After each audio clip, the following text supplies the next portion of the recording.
Systems engineering is the art of mastering complexity, but rather with the interface between technologies, management, stakeholders, and even institutions. To me, system engineering is about finding solutions to real-world problems. System engineering is transdisciplinary, taking a holistic approach to designing and developing products that must consider multiple disciplines.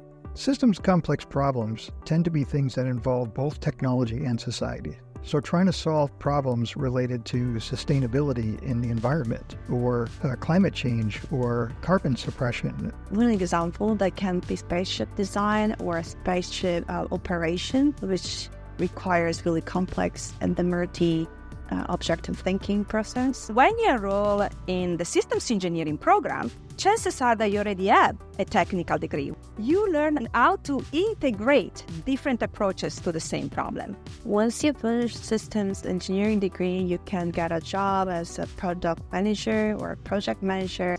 From high-tech industry to global supply chain to pharmaceutical to energy companies.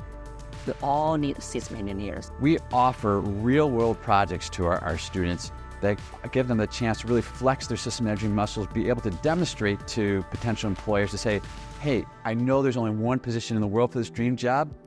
I'm the right person, and I can show you what I can do because I've demonstrated it on my real-world project at Cornell.